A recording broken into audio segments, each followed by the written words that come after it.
Gentlemen, today I am going to share with you the importance of talking with teenagers about anxiety disorder. This video is going to make yourself comfortable, so please watch till the end and get prepared for the same, rethink about anxiety disorder amongst teenagers. Let's start. I graduated high school 7 years ago. Sometimes it feels like a lifetime ago and sometimes it feels like I graduated last week, but there are a lot of memories from those 4 years still fresh in my mind. But what I remember most about high school is not prom or sports or assemblies, it's the anxiety disorder I dealt with the entire time without ever knowing what it was. While the stigma around mental health has been gradually chipped away over recent years, it still is something adults and teens both neglect talking about regarding younger generations. Teenagers experience so many changes and fears and stresses every day that it's easy to think everything they're going through is totally normal. And to be fair, a lot of the time it is. You can be anxious about a test without actually having anxiety disorder. You can feel depressed about breaking up with your girlfriend without having depression. However, it is still very possible, and common, to experience these feelings in the form of a real mental illness, and the key differences can't be brushed over because they're going through a phase, or it's normal at their age. That's why it is so important that teenagers can recognize symptoms of mental illnesses like anxiety and depression and they know how to get help. Here are some facts and figures to check suggesting that the high time is knocking. According to the National Institute of Mental Health, in 2017, an estimated 3.2 million adolescents aged 12 to 17 in the United States had at least one major depressive episode. This number represented 13.3% of the U.S. population aged 12 to 17. The NIMH defines a major depressive episode as a period of 2 weeks or longer during which there is either depressed mood or loss of interest or pleasure, and at least 4 other symptoms that reflect a change in functioning, such as problems with sleep, eating, energy, concentration, and self-image. The NIMH also reported that 31.9% of 13 to 18-year-olds suffer from an anxiety disorder, and 8.3% of 13 to 18-year-olds have a severe anxiety disorder. Anxiety disorders include not only general anxiety, but post-traumatic stress disorder, obsessive-compulsive disorder, and different phobias. Only a fraction of teens with anxiety and/or depression are being treated for it. There are plenty of reasons to talk to high school students about anxiety and depression, but the most alarming one is that mental illness is often linked with suicide. Suicide is the second leading cause of death in youth ages 10 to 18, and according to the Jason Foundation, there are an average of over 3,069 suicide attempts each day in the United States by young people grades 9 to 12. I know that depression and anxiety do not always lead to suicide, nor are they always connected, but no one should feel lost and alone and miserable with no end in sight regardless of the outcome. My anxiety disorder never led to a suicide attempt, and I am very conscious and grateful for that.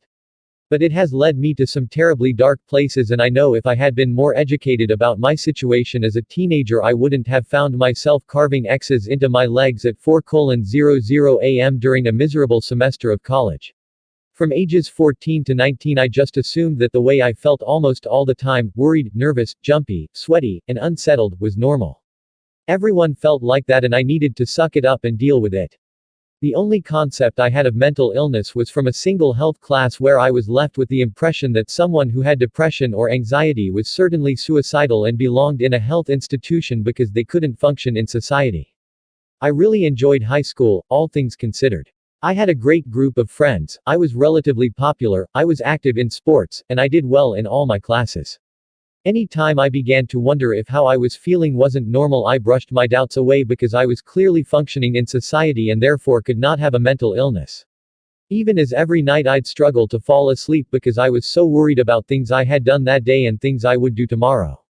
Even with the intense, vivid nightmares I experienced at least once a week. Even though I would be haunted for weeks by a stupid comment I made in class. Even though every day I wondered if my best friends, people I had known and loved for years, still liked me. Class presentations would make me sweat and shake so much that once I had to physically hold my leg down because it was shaking so badly. Every single class period I'd wonder if we were going to get into partners or groups and I would frantically figure out who I could partner with, how to ask them, and what to do if they chose someone else. I could feel my entire high school staring at me as I walked down the hallway between classes because I knew everyone was staring at me and judging how I looked or walked. In sports competitions, I worried not only about how I performed, but what people would think of me if I didn't do well in a race, and how they would compare me to my friends who ran faster or jumped further. Looking back, it's very clear I had an anxiety disorder. It's almost silly to think that I had no idea what I was going through. It wasn't until I got to college that I had even assumed anxiety was a possible way to explain how I felt. Even after I read and learned a lot about the illness, I still didn't think it could apply to me because I didn't realize how common it was and the different forms it could take. Doing this research on my own took years until I finally gathered enough information that I understood what next steps to take. It was lonely and difficult. I didn't know what to call it and I didn't know anyone else who had anxiety, so it was hard to validate what I was feeling. It would have helped so much to hear just one other person say, "This is normal and it's okay." Why didn't I look it up earlier? Why didn't I do some research in high school? I didn't know where to go. I didn't know where to begin or what to search for or where to look or who to talk to about it. I had no starting point.